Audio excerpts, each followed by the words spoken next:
उपराष्ट्रपति चुनाव उम्मीदवार को लेकर के इंडिया गठबंधन ने अपने उम्मीदवार का आज पर्चा दाखिल कराया और इस दौरान इंडिया गठबंधन की एकता भी नजर आई। सुप्रीम कोर्ट के पूर्व जज बी सुदर्शन रेड्डी ने अपना नामांकन दाखिल कर दिया है। इस दौरान कांग्रेस अध्यक्ष और राज्यसभा में विपक्ष के नेता मल्लिकार्जुन खड़गे, कांग्रेस संसदीय दल की अध्यक्ष सोनिया गांधी और लोकसभा में विपक्ष के नेता राहुल गांधी मौजूद थे। इसके अलावा एनसीपी, एससीपी प्रमुख शरद पवार, सपा सांसद रामगोपाल यादव, डीएमके सांसद तिरुचि शिवा, शिवसेना सांसद संजय राउत और गठबंधन के कई अन्य नेता भी नामांकन के समय नजर आए। आपको बता दें कि तमाम जो नेता थे वो इस दौरान बैठे नजर आए। नामांकन के दौरान नामांकन पत्र के 4 सेट दाखिल किए गए, जिन पर कांग्रेस संसदीय दल की प्रमुख सोनिया गांधी, लोकसभा में नेता प्रतिपक्ष राहुल गांधी, राज्यसभा में नेता प्रतिपक्ष मल्लिकार्जुन खड़गे, द्रमुक के गोवा के लोकायुक्त रहे और वो हैदराबाद में स्थित अंतर्राष्ट्रीय मध्यस्थम एवं मध्यस्थता केंद्र के न्यासी बोर्ड के सदस्य भी हैं। उपराष्ट्रपति पद के लिए विपक्ष के उम्मीदवार बी सुदर्शन रेड्डी ने नामांकन दाखिल करने के बाद कहा कि यह चुनाव किसी व्यक्ति के लिए नहीं बल्कि भारत की मूल भावना और लोकतांत्रिक सिद्धांतों की पुष्टि के लिए है। उन्होंने कहा कि हमारी संसद ईमानदारी से काम करे, असहमति का सम्मान हो और संस्थाएं स्वतंत्र व निष्पक्ष रहकर जनता की सेवा करे। रेड्डी ने बताया कि आज मुझे विपक्षी दलों के संयुक्त उम्मीदवार के रूप में उपराष्ट्रपति पद के लिए नामांकन दाखिल करने का सौभाग्य मिला। मैंने यह नामांकन विनम्रता, जिम्मेदारी और संविधान के मूल्यों के प्रति पूरी निष्ठा के साथ भरा है। तो ये आपकी टीवी स्क्रीन पर 2 तस्वीरें जहां पर इंडिया गठबंधन के तमाम बड़े नेता नजर आए और इन्होंने उपराष्ट्रपति चुनाव में अपने उम्मीदवार का नामांकन दाखिल कराया।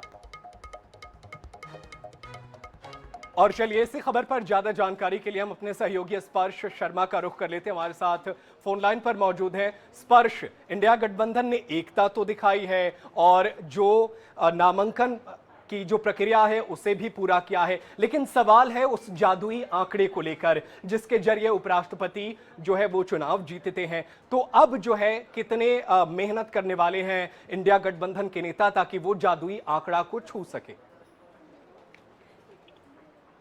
देखिए, विपक्ष के उम्मीदवार बी सुदर्शन रेड्डी की तरफ से अपना जो नामांकन है वो भर दिया गया है। हालांकि नंबर गेम के लिहाज से बात करते हैं तो निश्चित तौर पर एनडीए का जो पलड़ा है वो भारी देखने को मिलता हुआ नजर आता है। करीब 400 से ऊपर जो है 422 के आसपास सांसद एनडीए के पास में लोकसभा और राज्यसभा के देखने को मिलते हुए नजर आते हैं। और विपक्ष की बात करें तो 300 के ऊपर और उसके आसपास के जो सांसद है विपक्ष जादुई आंकड़े के संदर्भ में बात करते हैं तो 391 का है।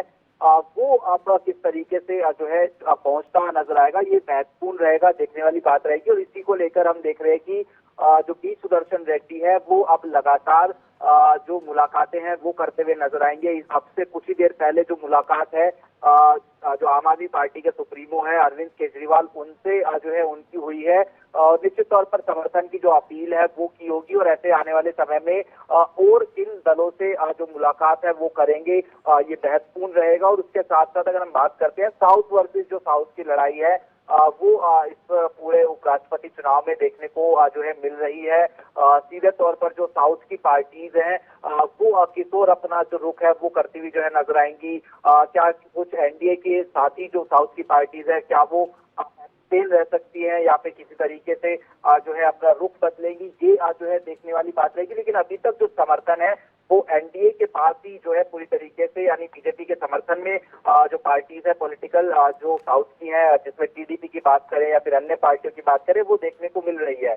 तो देखने वाली बात अब ये रहेगी कि कितना मार्जिन जो है वो जो है जो एनडीए के उम्मीदवार है सीपी राधाकृष्णन उनके पास रहेगा या फिर अगर जो बी सुदर्शन रेड्डी है वो किस तरीके से वोट पाने में कामयाब रहते हैं दूसरी पार्टियों के समर्थन से, तो उनको कितने जो है एक्स्ट्रा वोट मिलते हुए नजर आते हैं, ये देखने वाली बात है। बिल्कुल, ये देखने वाली बात होगी कि कितना वो एक्स्ट्रा वोट हासिल कर पाते हैं। हालांकि अभी भी जादुई आंकड़े एनडीए के पक्ष में तो हैं, लेकिन कई निर्दलीय सांसद हैं और कई ऐसे दल हैं जो अगर उनके पास जाकर प्रचार किया जाए तो हो सकता है कि चीजें बदले। लेकिन देखना होगा कि इस पूरे मामले में इंडिया गठबंधन के पक्ष में कितने जादुई आंकड़े और बढ़ते हैं। और सबसे अहम बात तो यह है कि ये शक्ति प्रदर्शन का सबसे अच्छा हथियार है जिसके जरिए तमाम इंडिया गठबंधन के दल एकजुट तो रहेंगे ही, साथ ही साथ बाहरी कुछ वोटर्स को भी अपने पाले में लाने की कोशिश करेंगे। बहुत शुक्रिया स्पर्श शर्मा तमाम जानकारी के लिए। आप नजरें बनाए रखिएगा, आगे भी आपसे और जानकारी हासिल करते रहेंगे